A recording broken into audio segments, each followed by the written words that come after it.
आज के दौर में हर इंसान कारोबार के लिए भाग रहा है। हर इंसान बचत की तरफ दौड़ रहा है। लेकिन बचत किस तरह की जाए, ये आपने पिछले कई एपिसोड में हमारे एक्सपर्ट से जाना। आज हम निफ्टी और सेंसेक्स पे बात करेंगे। नमस्कार, मैं सैयद आकिल और आप देख रहे हैं श्री न्यूज। हमारे साथ मौजूद हैं श्री एक्सपर्ट के तौर पर professor doctor Neeraj R Srivastava जी।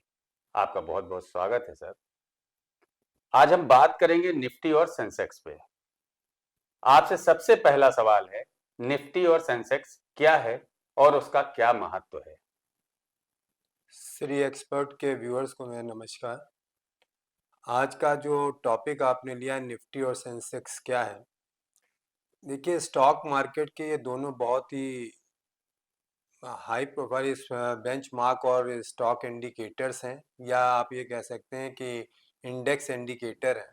जैसे स्टॉक मार्केट किसी भी देश का एक बैरोमीटर होता है इकोनॉमी का, कि कैसे इकोनॉमी में उछाल आ रहा है, कैसे इकोनॉमी नीचे की तरफ जा रही है।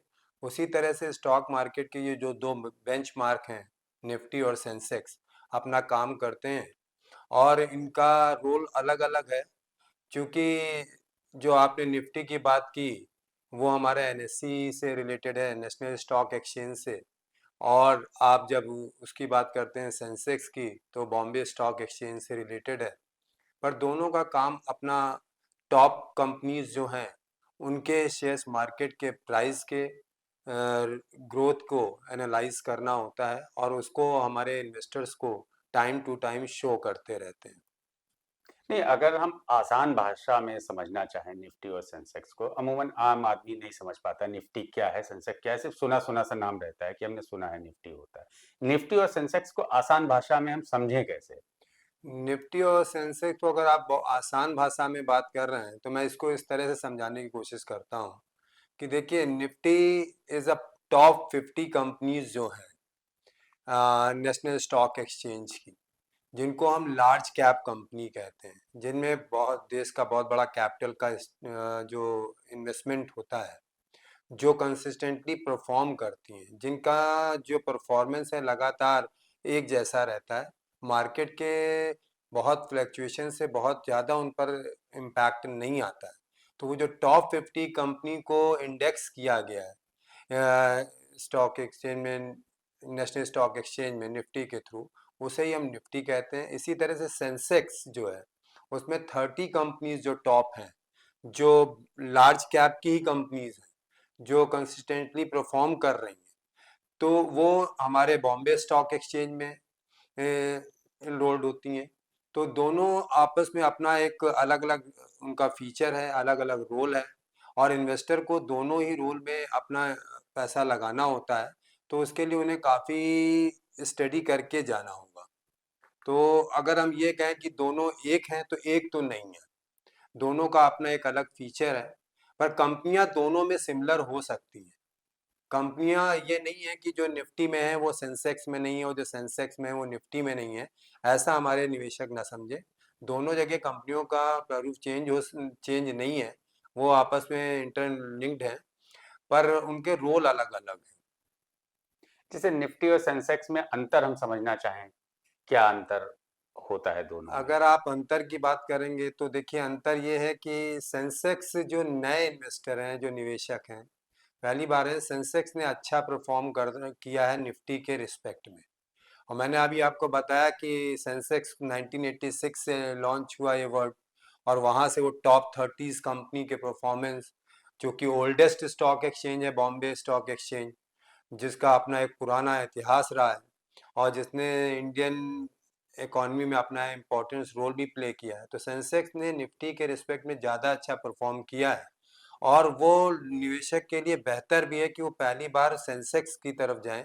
निफ्टी में चूंकि बेस प्राइस 1000 पर लिया जाता है, और वहाँ पे टॉप 50 कंपनीज ली गई हैं नेशनल स्टॉक एक्सचेंज में, फुल्ली ऑटोमेशन है। तो अभी जो निवेशक हैं थोड़ा सा समझ नहीं पाते हैं सेंसेक्स और निफ्टी क्या है। उनको ये पता है कि सेंसेक्स और निफ्टी का मतलब ये है कि मार्केट में एक ग्राफ चल रहा है, वो अगर वो नीचे से ऊपर की जा रहा है तो मार्केट ऊपर जा रही है, ऊपर से नीचे आ रहा है तो मार्केट नीचे आ रही है। पर ये समझना ज़रूरी होगा कि निफ्टी में टॉप 50 कंपनियां जो हैं, टॉप ब्लू चिप कंपनियां हैं, जो लार्ज कैप कंपनीज हैं, उनका जो बेस प्राइस हम इंडेक्स करते हैं तो वहाँ पर बेस प्राइस 1000 से लिया जाता है, जबकि सेंसेक्स का बेस प्राइस 100 से हम उसको कैपिटलाइज करते हैं। तो ये बहुत बड़ा डिफरेंस है जिसको आम निवेशक तो नहीं समझ सकता, पर इन्वेस्टर के पॉइंट ऑफ व्यू से मैं ये कहूँगा जो पहली बार जा रहे हैं उन्हें सेंसेक्स से शुरुआत करनी चाहिए। सेंसेक्स से शुरुआत करनी चाहिए। निफ्टी और सेंसेक्स काम कैसे करते हैं? निफ्टी और सेंसेक्स का काम करने का एक तरीका है जो वो कैपिटलाइजेशन रेट होता है, मार्केट कैपिटलाइजेशन रेट जिसे कहते हैं, या फ्री फ्लो रेट जिसे कहते हैं। अब ये दोनों ही टर्म बड़े ही टेक्निकल हैं। एक निवेशक क्या जाने कि मार्केट कैपिटलाइजेशन रेट क्या है या फ्री फ्लो रेट क्या है, तो मैं ऐसे समझाता हूँ कि जैसे मान लीजिए कंपनी को अगर 1 लाख शेयर इशू करने का राइट मिला है और उसमें से कंपनी के 20,000 शेयर्स के राइट ये है कि वो रिस्ट्रिक्टेड हैं कि वो मार्केट में फ्लोट नहीं कर सकते, तो जो 80,000 शेयर्स हैं मार्केट में फ्लोट किए वो that is called free float shares. तो वो फ्री फ्लोट शेयर्स का जो हम कैपिटलाइजेशन करते हैं वो टोटल नंबर ऑफ शेयर से डिवाइड करने के बाद करते हैं। तो वहीं से जो ग्राफ का जो अप एंड डाउन आप देखते हैं ग्राफिकल प्रेजेंटेशन में, बार डायग्राम में, या आप कैंडल स्टिक चार्ट में देखते हैं, तो वहां पर आपको जो ऊपर नीचे दिखता है वो इसी बात का इंडिकेटर है कि कितना हमारा टोटल शेयर मार्केट में फ्री है जिस पे एक निवेशक अपना पैसा लगा सकता है। तो इसी कॉन्सेप्ट पर दोनों ही काम करते हैं, चाहे वो सेंसेक्स हो या निफ्टी हो। अच्छा, निफ्टी में और सेंसेक्स में कौन-कौन सी कंपनियाँ शामिल होती हैं? जैसे निफ्टी की अगर हम बात करें तो उसमें कौन-सी कंपनी शामिल है और सेंसेक्स में कौन-कौन सी कंपनी शामिल होती हैं बेसिकली? मैंने फिर ये कहा कि देखिए ये बड़ा मिथ है लोगों में कि सेंसेक्स में अलग कंपनियां होंगी, निफ्टी में अलग कंपनियां होंगी। जी, यह एक आम सवाल है हाँ, और क्योंकि निफ्टी लोगों में में यह ज़्यादातर 14 सेक्टर्स इन्वॉल्व हैं, वैसे ही सेंसेक्स में भी इन्वॉल्व हैं। मैंने ये कहा कि दोनों ही लार्ज कैप कंपनियां शामिल हैं, दोनों में ही ब्लू चिप कंपनीज शामिल हैं। बस उन्होंने कैटेगरीज डिफाइन की है, निफ्टी 50 है और सेंसेक्स 30 है। तो इसका मतलब ये नहीं है कि जो निफ्टी में है वो सेंसेक्स में नहीं है। आप रिलायंस की बात कर लीजिए, आप टाटा ग्रुप की बात कर लीजिए, बिरला ग्रुप की बात कर लीजिए, ये सब टॉप कंपनीज हैं, ये दोनों ही जगह आपको मिलती हैं। अब ये इन्वेस्टर को देखना है कि वो निवेश करते समय किन कंपनी को वो ऑप्ट कर रहा है। कंपनी के पॉइंट ऑफ व्यू से आप ये बात करेंगे तो वहाँ 50, वहाँ 20 कंपनी ज़्यादा आपको दिखेंगे लिस्टेड।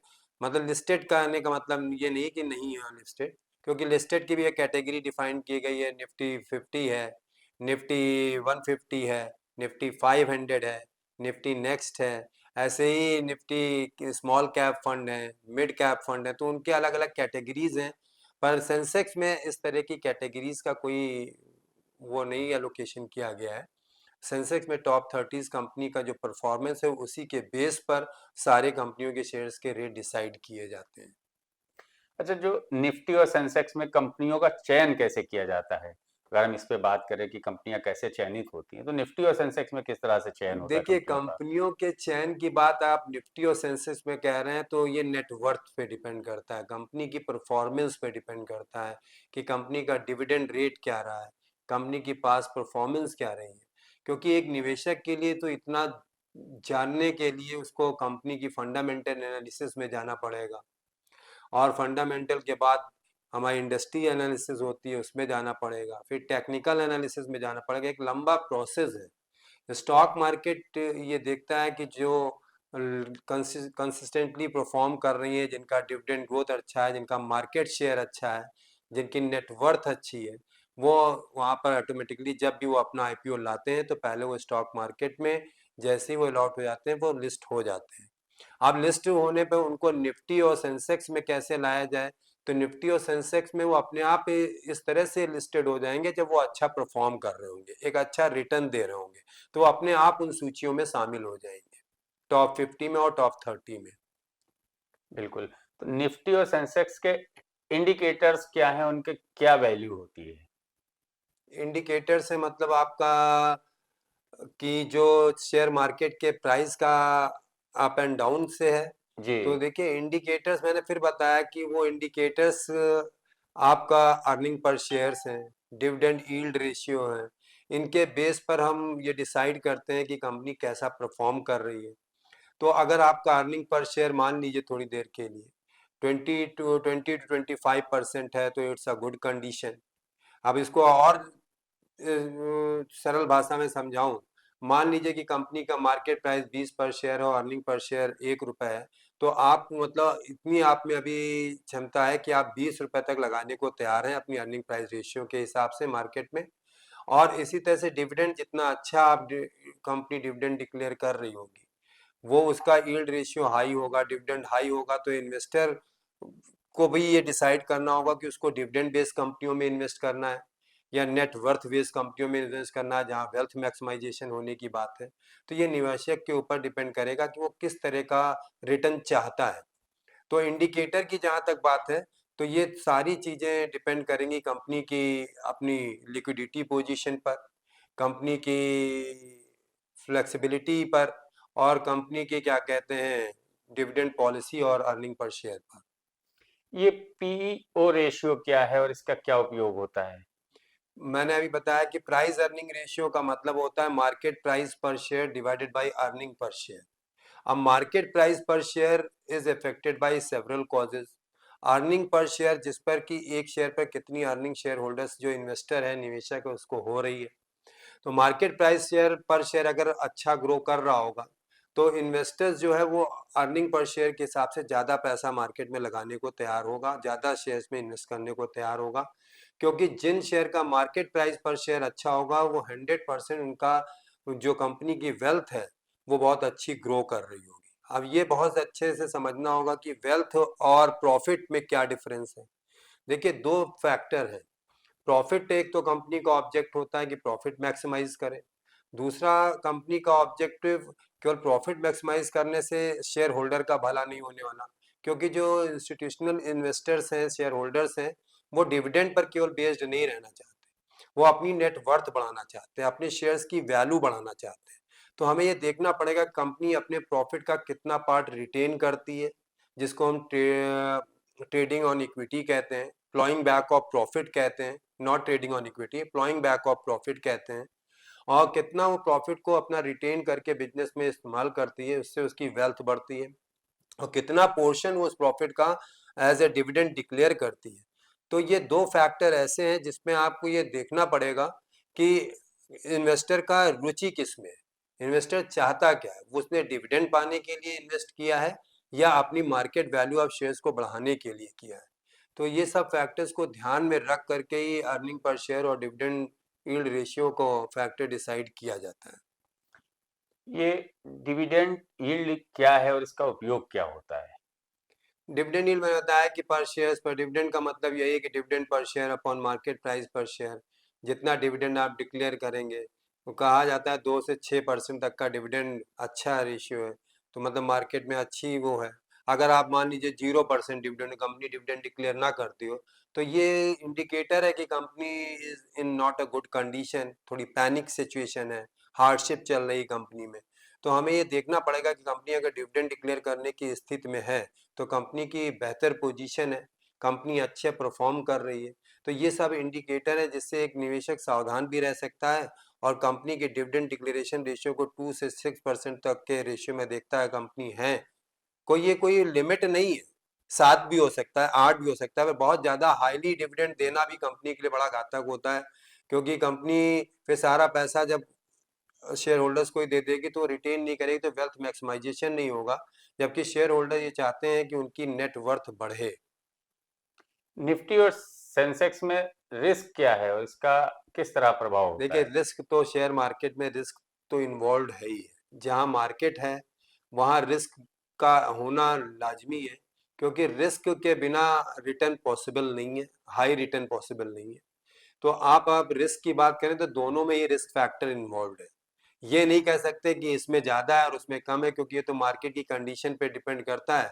और फिर भी मैंने ये सावधानी के लिए कहा है कि बहुत जो कम अनुभवी है या रेगुलर निवेशक नहीं है, उनको सेंसेक्स से स्टार्ट करना चाहिए, क्योंकि सेंसेक्स ने ज़्यादा अच्छा परफॉर्म किया इन रिस्पेक्ट टू निफ्टी। अच्छा, मार्केट का रिस्क क्या है? इसका क्या असर पड़ता है?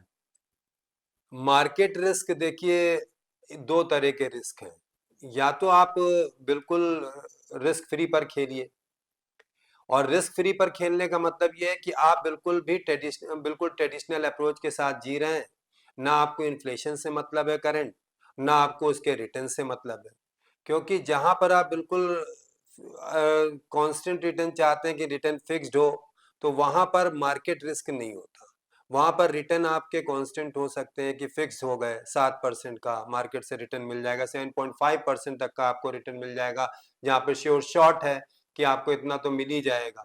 तो अगर आप उससे संतुष्ट हैं तो आपको मार्केट के रिस्क की तरफ जाने की जरूरत नहीं। मार्केट रिस्क का मतलब ये होता है कि वो फैक्टर जो कंट्रोलेबल नहीं है, आपके हाथ में नहीं है। और एक होता है जीरो रिस्क, जहां पर मार्केट रिस्क नहीं इन्वॉल्व है, वहां पर फैक्टर आपके हाथ में है कि आप रिस्क नहीं लेना चाहते तो आप मार्केट की तरफ नहीं गए, आपने शेयर मार्केट की तरफ पैसा नहीं लगाया। और अगर आप चाहते हैं कि नहीं, मुझे थोड़ा रिटर्न बेहतर चाहिए, मुझे आज की डेट के हिसाब से नहीं, मुझे आने वाले इन्फ्लेशन को मीट आउट करने के हिसाब से रिटर्न चाहिए, तो आप मार्केट की तरफ जाएंगे। तो वहाँ कई सारे ऐसे फैक्टर हैं जिनको आपके हाथ में कंट्रोल नहीं है। कई गवर्नमेंट की पॉलिसीज हैं, जैसे आज की डेट में पूरे विश्व में युद्ध छिड़ा हुआ है, जो कि बड़ा ही खतरनाक है हर देश की इकोनॉमी के लिए। ऑयल के प्राइसेस, क्रूड ऑयल के प्राइसेस बढ़ेंगे, तो निश्चित है इन सबका असर मार्केट पर आता है, और इससे शेयर मार्केट में उथल पुथल मची रहेगी। तो इस तरह के दिनों में आपको थोड़ा बहुत उथल पुथल दिखेगी, अगर जब तक ये युद्ध शांत नहीं हो जाते। और मैं तो ये इसी आपके माध्यम से ये अपील भी करूंगा कि सभी देश को बैठ करके एक टेबल पे बात करनी चाहिए। युद्ध किसी भी मसले का हल नहीं है, इससे सभी देशों की इकोनॉमी धीरे धीरे खराब हो रही है। भले ही हम वहां से 4,000 5,000 किलोमीटर दूर बैठे हैं, पर हम पर भी उसके उसका असर इकोनॉमी पर आएगा। निश्चित रूप से इंडियन इकोनॉमी में भी इस चीज का असर दिखाई देगा आपको शेयर मार्केट में। इसलिए मैं तो ये कह रहा हूँ इन्वेस्टर से कि जब तक ये ऐसा माहौल चल रहा है तो बड़ा संभल के कदम उठाएं। बहुत अपनी हार्ड अर्न मनी को ऐसे ही सीधे आंख बंद करके इन्वेस्ट ना करें। बिल्कुल, हम भी जो है इस बात की अपील करते हैं कि उम्मीद करते हैं कि जल्द ही देश के, दुनिया के हालात ठीक होंगे और इकोनॉमी मजबूत होगी। बढ़ते हैं अगले सवाल की तरफ कि कंपनी रिस्क क्या है, इसका प्रभाव क्या पड़ता है? अगर हम निफ्टी और सेंसेक्स की बात कर रहे हैं तो उसमें कंपनी का रिस्क क्या होता है, कंपनी रिस्क क्या है, इसका अब असर क्या पड़ता है किसी अब निवेशक पे? कंपनी रिस्क तो दो तरह से देखे जा सकते हैं, कि कंपनी का अपना इंटरनल फैक्टर है या एक्सटर्नल फैक्टर है। अब इंटरनल फैक्टर में अगर हम रिस्क की बात करें तो कंपनी के कई सारे अपने इंटरनल मामले होते हैं जिनको उन्हें मीट आउट करना होता है। तो वो उनके आर्टिकल ऑफ एसोसिएशन और मेमोरेंडम ऑफ एसोसिएशन की पॉलिसी पर डिपेंड करते हैं कि उन्होंने डिविडेंड की पॉलिसी क्या बनाई है, डायरेक्टर किस तरह की सोच है, उनकी रिपोर्ट क्या है, वो क्या करना चाहते हैं। तो these are the internal factor. तो कंपनी इंटरनल रिस्क से भी परेशान होती है, और एक्सटर्नल तो जो मैंने बताया, मार्केट की कंडीशन, गवर्नमेंट की पॉलिसी, टैक्सेशन पॉलिसी, या आने वाले एवेन्यूज में क्या चेंजेस हो रहे हैं, क्या ट्रेंड आ रहे हैं, या जो बाहर में फैली हुई अशांति है, उन सब का असर कंपनी के ऊपर पड़ता है। और उसका असर पड़ने के कारण शेयर होल्डर जो निवेश करते हैं, उनके निवेश पर भी उसका प्रभाव डायरेक्टली इनडायरेक्टली देखने को मिलता है। पर कंपनी के रिस्क क्या क्या है, कंपनी के अगर आप इंटरनल किसी शेयर होल्डर्स को चेक करना है, मतलब निवेशक को चेक करना है, तो उसको कंपनी की लिक्विडिटी पोजीशन और सॉल्वेंसी पोजीशन को जरूर देखना चाहिए कि कंपनी का में पैसा कितनी जल्दी लिक्विडेट होने की कंडीशन है, कितनी जल्दी वो पैसा कन्वर्ट हो रहा है, या कंपनी अपने डेट को पे करने में सक्षम है या नहीं, जो उसने उधार पैसा लिया है लौटाने की स्थिति में भी है कि नहीं है, या उसका डेट कहीं इतना ज्यादा हाईली गियर्ड तो नहीं हो गया है जो क्या कहते हैं सारा डेट को चुकाने में, इंटरेस्ट देने में जा रहा है। तो इस तरह को चेक करना पड़ेगा आपको। और फिर केवल इन दो इंडिकेटर के अलावा आपको प्रॉफिटेबिलिटी भी चेक करनी पड़ेगी, क्योंकि अगर कंपनी प्रॉफिटेबिलिटी कंडीशन में नहीं होगी, आरओआई उसका अच्छा नहीं होगा, तो इन्वेस्ट करना बेकार होगा। तो कंपनी कई तरह के रिस्क फैक्टर से जूझती है, जो उसके अपने इंटरनल भी होते हैं और एक्सटर्नल होते हैं। इंटरनल तो वो कंट्रोल कर सकती है अपने कुछ नॉर्म्स अडॉप्ट करके, पर एक्सटर्नल फैक्टर्स उसके हाथ में नहीं होते हैं, जैसा अभी मैंने मार्केट रिस्क में आपको बताया था। अच्छा, एक चीज है जो हम लोग बचपन से सुनते चले आ रहे हैं, काफी वक्त से इस चीज पे जहन में रहता है कि निफ्टी इतने अंक पे खुला और सेंसेक्स इतने अंक पे खुला। ये क्या होता है? एक आम जो निवेशक है या आम दर्शक है, वो इसको कैसे समझे कि खुलना क्या होता है और ये अंक क्या होता है?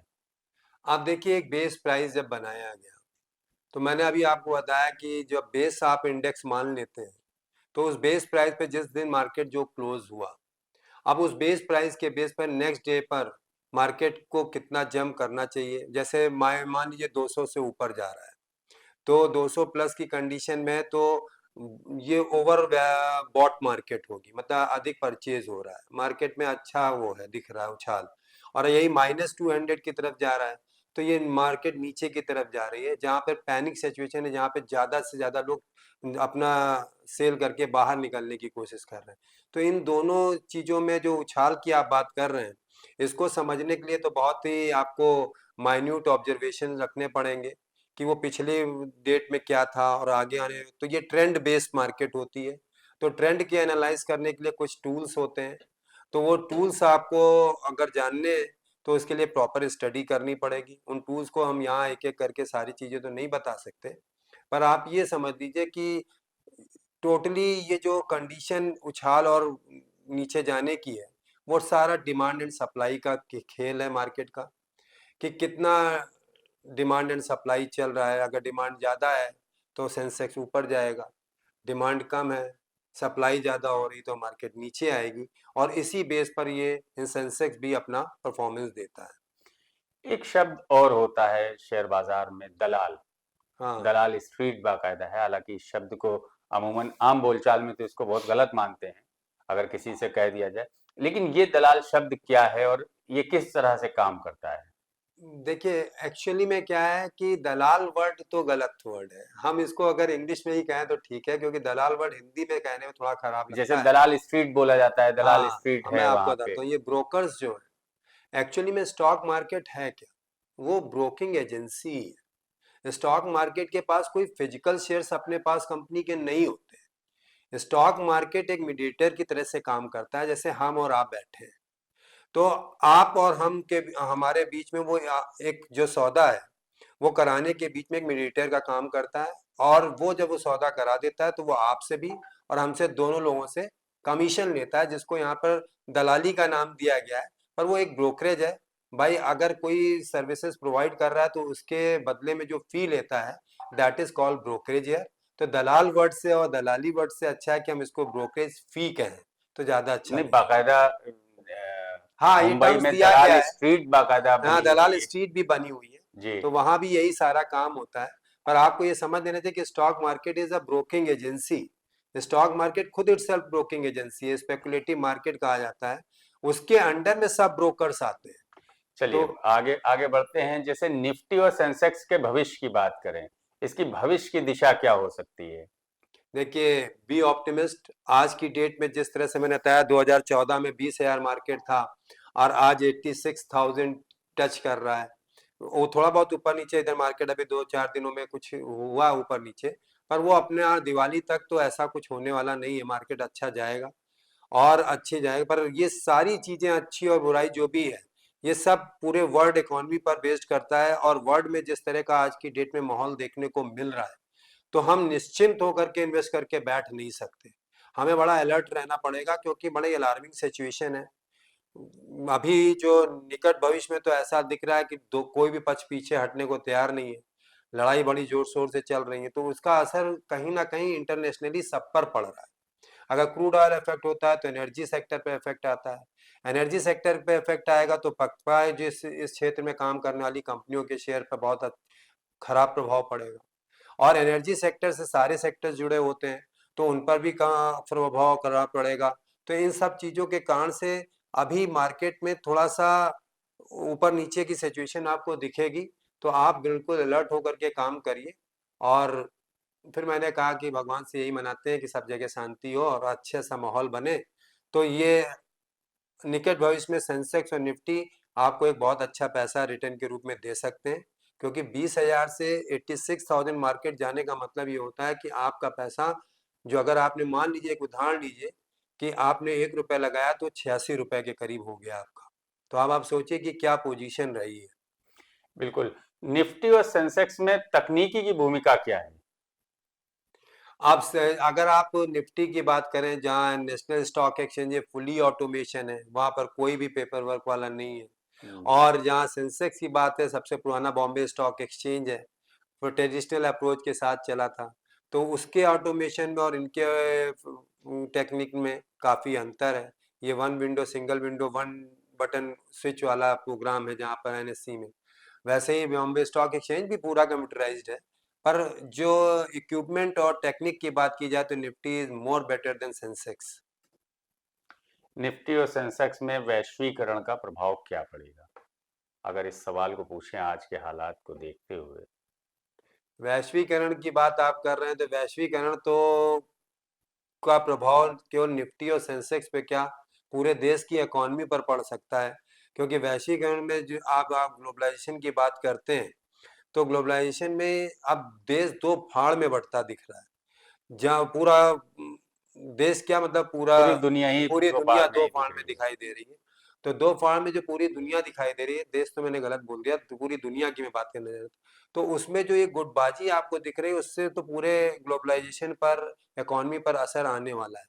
अब उसमें ये देखना है कि भारत अपनी कैसी तटस्थ भूमिका निभाता है और कैसा न्यूट्रलाइज रह करके अपने इकोनॉमी को संभाले रहता है। ये बड़ा चैलेंज है इस वक्त भारत के लिए, क्योंकि हम बहुत सारा डिपेंड है क्रूड ऑयल पर, विदेशों पर, जो हमें इंपोर्ट करना पड़ता है। बहुत सारा पैसा हमें वहाँ पर फॉरेन एक्सचेंज देना पड़ता है। जैसे अभी ईरान और इजराइल की बात हम कर लेते हैं, तो अब ईरान पे काफी हद तक जो है डिपेंड है हम लोग ऑयल को लेके। ईरान बहुत पुराना मित्र रहा है और हमेशा साथ भी दिया है ईरान ने। इसराइल अभी अभी हमारा नया दोस्त बना है।